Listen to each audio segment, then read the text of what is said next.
Assalamualaikum dan selamat pagi tuan-tuan dan puan-puan.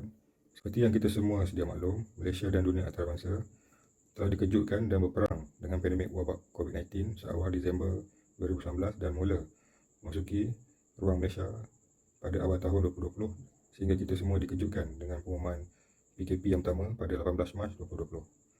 Pelbagai usaha telah dilaksanakan bagi mengurangi perangan dengan COVID-19.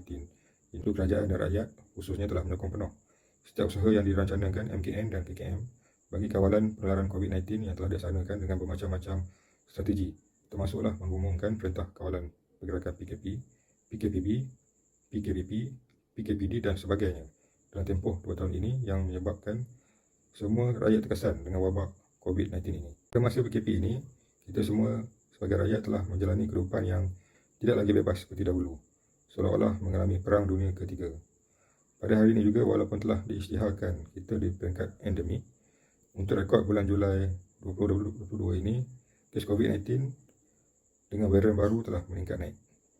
Kerajaan menanggung kerugian dianggarkan RM2.4 bilion sehari ketika PKP dilaksanakan pada tahun 2020. Oleh itu, kerajaan telah mengumumkan berbagai pakej-pakej rangsangan ekonomi yang terbesar dalam sejarah Malaysia, iaitu bernilai RM305 bilion pada tahun 2020. Pandangan umum politik berkenaan dengan ordinan darurat di mana dalam tempoh COVID-19 ini ordinan darurat 0010/2021 telah dibentuk berdasarkan kepada session 12, 13 dan 14 di mana Parlimen dan Dewan Undangan Negeri tidak dapat bersidang, pilihan raya umum dan pilihan raya negeri juga tidak boleh dilaksanakan.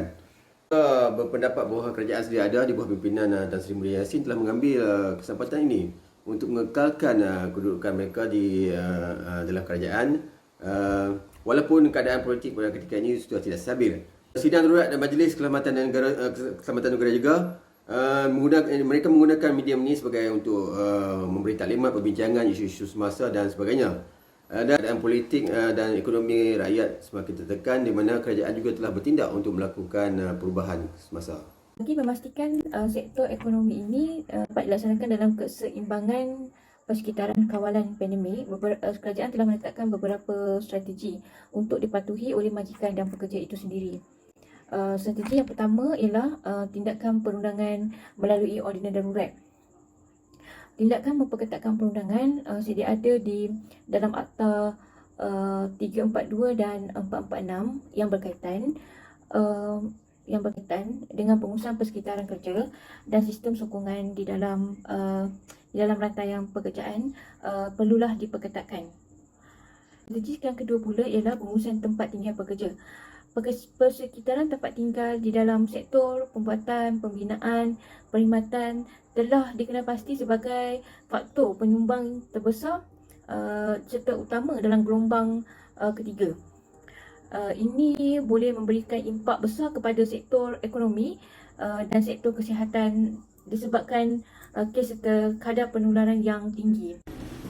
Tajuk seterusnya ialah situasi semasa ekonomi dan impak kestabilan negara pada Januari 2021 adalah belum pulih sepenuhnya, kadar pengangguran telah meningkat, ramai pekerja dihentikan bekerja dalam hampir semua sektor ekonomi walaupun selepas tahun tempoh PKP dilaksanakan. Bagi menangani isu ini, kerajaan harus memperkenalkan dasar yang realistik, seimbang dari segi sektor keselamatan dan kesihatan.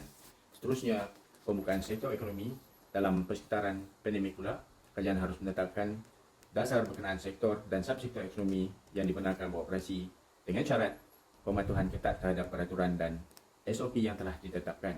Akibatnya ada dua, pro and cons.